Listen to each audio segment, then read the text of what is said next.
കൂടുതൽ വാർത്തകളും വീഡിയോകളും കാണാൻ ഈ ചാനൽ സബ്സ്ക്രൈബ് ചെയ്യുക. കൂടെ ബെൽ ബട്ടൺ അമർത്തുക. നമസ്കാരം. ഏഷ്യ ലൈവ് ടിവിയുടെ എപ്പിസോഡിലേക്ക് എല്ലാ മന്യ പ്രേക്ഷകർക്കും സ്നേഹം നിറഞ്ഞ ഹൃദയം നിറഞ്ഞ സ്വാഗതം. ഇന്നത്തെ നമ്മുടെ വിഷയം മരണപ്പെട്ടവരുടെ ഫോട്ടോയും അനുബന്ധ സാധനങ്ങളും എങ്ങനെ ചെയ്തില്ലെങ്കിൽ ഓരോന്നിന് ഓരോ ചിട്ടയും അടുക്കും പെറുക്കും എല്ലാവർക്കും കാണും അല്ലേ? ഓരോരുത്തർക്കും ഓരോ രീതിയിലായിരിക്കും അത്. അപ്പോഴേ മരിച്ചുപോയവരുടെ ഫോട്ടോ കഴിവതും സൂക്ഷിക്കാതിരിക്കുന്നതാണ് നല്ലത്. കാരണം അയാളുടെ ഛായാചിത്രമാണ് ഫോട്ടോ എന്ന് പറഞ്ഞു കഴിഞ്ഞാൽ.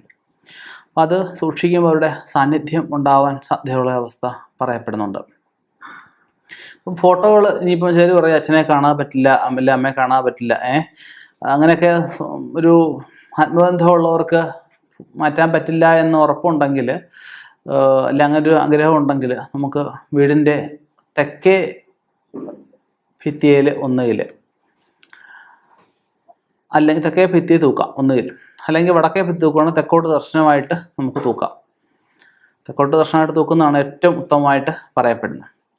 ഒന്നുകിൽ അങ്ങനെ ഫോട്ടോ തൂക്കാം. ഫോട്ടോയ്ക്ക് മാല ഇടുക, ലൈറ്റ് ഇടുക, ചന്ദനത്തിരി കത്തിക്കുക, വിളക്ക് കത്തിക്കുക, ഇങ്ങനെയുള്ള കാര്യങ്ങളൊന്നും തന്നെ ചെയ്യാൻ പാടില്ല. ശരീരഭസ്മവും കുങ്കുമവും തൊടിയിപ്പിക്കുകയൊക്കെ ചെയ്യും. അങ്ങനെയുള്ള ആചരണങ്ങളൊന്നും പാടില്ല. ഫോട്ടോ ജസ്റ്റ് വേണം തെക്കോട്ട് ദർശനമായിട്ട് തൂക്കിക്കൊള്ളുക. അതിൽ തീരെ പറ്റാത്ത അവസ്ഥയിൽ തെറ്റില്ല. പിന്നെ ചെയ്യാൻ പറ്റുന്ന, ഇവരുടെ കുട്ടികളൊക്കെ മരണപ്പെട്ടു പോയെങ്കിൽ ഇവരുടെ കളിപ്പാട്ടങ്ങൾ, ഫോട്ടോയെ, അതുപോലെ ഇവരുടെ ആഭരണങ്ങൾ, വസ്ത്രങ്ങൾ ഒക്കെ സൂക്ഷിച്ചു വെക്കുന്ന പതിവുണ്ട്. അപ്പം അങ്ങനെയുള്ളവ പേരിന് മാത്രം, നാമമാത്രമായിട്ട് ഒരു ബോക്സിൽ സൂക്ഷിക്കുക. അപ്പോൾ ആ സൂക്ഷിക്കുന്ന ബോക്സിലും ആദ്യം ഒരു സാധാരണ ന്യൂസ് പേപ്പർ വല്ലതും ഇടുക. അതിനുശേഷം കാർബൺ പേപ്പർ ഇടുക.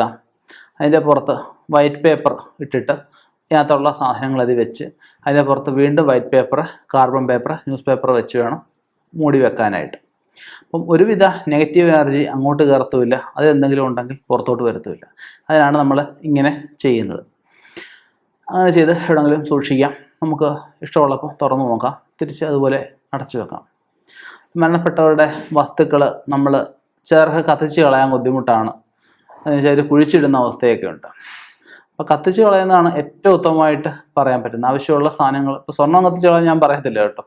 അപ്പം ആർക്കെങ്കിലും സാധുക്കൾക്ക് വസ്ത്രങ്ങൾ ദാനം ചെയ്യുന്നതിന് തെറ്റില്ലാത്ത കാര്യമാണ്. മറ്റുള്ള സാധനങ്ങളുമൊക്കെ, സ്വർണ്ണാഭരണങ്ങളൊക്കെ കഴിവതും ഉരുക്കി വാങ്ങുമോ, ഉരുക്കി മാറ്റി ഉരുക്കി എടുക്കുമോ, അല്ലെങ്കിൽ അത് കൊടുത്തു മാറുമോ ഒക്കെ ചെയ്യുന്നതാണ് ഏറ്റവും നല്ലത്. തീരെ പറ്റത്തില്ല എന്നുണ്ടെങ്കിൽ ഒന്നോ രണ്ടോ ആഭരണം വല്ലതും സൂക്ഷിച്ച് വെച്ചാൽ മതിയാവും. ഈ ആഭരണം മൊത്തം കളയാൻ പറ്റത്തില്ല. അമ്മ തന്നതാ, അല്ലെ അമ്മയുടെ കല്യാണത്തിന് ധരിച്ചതാ, അതുപോലെ ആത്മബന്ധം ഉണ്ടെങ്കിൽ ഈ പറഞ്ഞ പോലെ തന്നെ ഒരു ബോക്സിൽ ഞാൻ ഈ പറഞ്ഞ കാർബൺ പേപ്പറും വൈറ്റ് പേപ്പറും ഒക്കെ വെച്ച് പൊതിഞ്ഞ് വൃത്തിയായിട്ട് സൂക്ഷിച്ച് വെക്കാം. ഓർമ്മയ്ക്കായിട്ട് വെക്കുവാണെങ്കിൽ അത് തെറ്റില്ല. പിന്നെ ഉള്ളൊരു കാര്യം എന്താണെന്ന് വെച്ച് കഴിഞ്ഞാൽ, ഇവരുടെ വസ്ത്രങ്ങളിൽ ഇപ്പോൾ കത്തിച്ച് കളയാൻ ചേർക്ക് മനസ്സ് കാണത്തില്ല, കുഴിച്ചിടാൻ ഒരു തോന്നലുണ്ടാവും. കുഴിച്ചിടണം എന്നുള്ളവർ താഴെ ഒരു 6 അടി താഴ്ച വേണം കുഴിയെടുക്കാനായിട്ട്. 6 അല്ലെങ്കിൽ 3 അടി താഴ്ച, 6 അടി താഴ്ചയോ കുഴിയെടുത്ത് ഏറ്റവും ശുദ്ധമായിട്ടുള്ള സ്ഥലത്ത് നിരപ്പായ കുഴിയെടുത്ത് സ്ക്വയറായിട്ട് വേണം കുഴിയെടുത്തിട്ട് താഴെ ഒരു 3 പിടിയെങ്കിലും പാറപ്പൊടിയോ ചരലോ മെറ്റിലോ എന്തെങ്കിലും ഒന്ന് ഒരു 3 പിടി നിരത്തുക. നിരത്തിയ ശേഷം 1 കിലോ 2 കിലോ ഉപ്പ്, അന്നേരം കല്ലുപ്പ് പൊട്ടിച്ച് അത് നിരത്തി അതിൻ്റെ പുറത്ത് നമുക്ക് ഈ പറഞ്ഞ പോലെ തന്നെ എന്താ വസ്ത്രങ്ങളോ എന്തൊക്കെയാന്ന് വെച്ചാൽ അതവിടെ കുഴിച്ചിട്ടേക്കുക.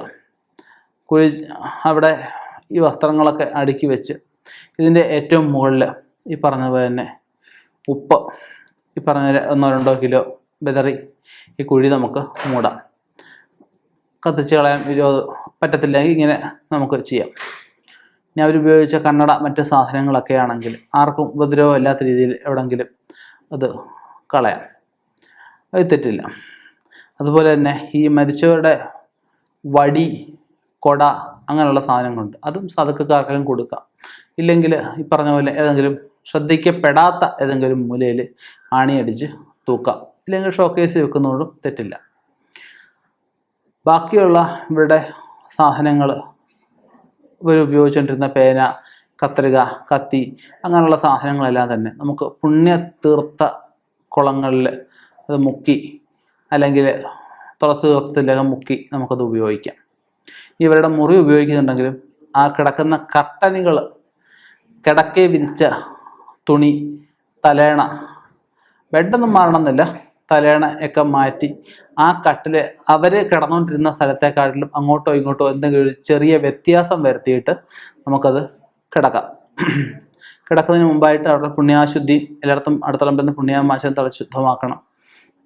ഇതിനെക്കാട്ടിലൊക്കെ പ്രധാനം ഇവരെ ആവാഹിച്ച് എവിടെയെങ്കിലും ഇരുത്തണം എന്നുള്ള.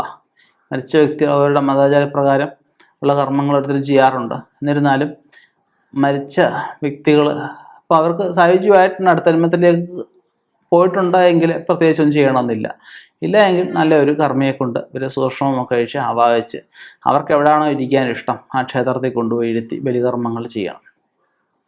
മരിച്ചവരുടെ ബാക്കി ഉള്ള വസ്തുക്കൾ എന്ത് തന്നെയായാലും നമുക്ക് കളയാൻ പറ്റത്തില്ല, സൂക്ഷിക്കണമെന്ന് അതുപോലെ ആഗ്രഹമുള്ളവരാണെങ്കിൽ ഏതെങ്കിലും ഇരുട്ട് മുറിക്കകത്ത് അല്ലെങ്കിൽ വെളിച്ചം കടക്കാത്ത ഏതെങ്കിലും അലമാരിയിൽ സൂക്ഷിച്ചു വെക്കാം.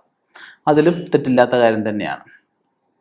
അതിന് പുറത്ത് ഏതെങ്കിലും ഭഗവാന്മാരുടെ ഒരു ചിത്രം കൂടെ തൂക്കിയേക്കണം എന്നുള്ളതേ ഉള്ളൂ. അപ്പം അറിവില്ലാത്തവർക്കായിട്ട് ഈ അറിവ് ഉപകാരപ്പെടട്ടെ എന്ന് വിചാരിക്കുന്നു, പ്രാർത്ഥിക്കുന്നു. ഇനിയും ഇതുപോലുള്ള വ്യത്യസ്തമായ വിഷയങ്ങളുമായി കണ്ടുമുട്ടാം. നിർത്തുന്നു. നന്ദി, നമസ്കാരം.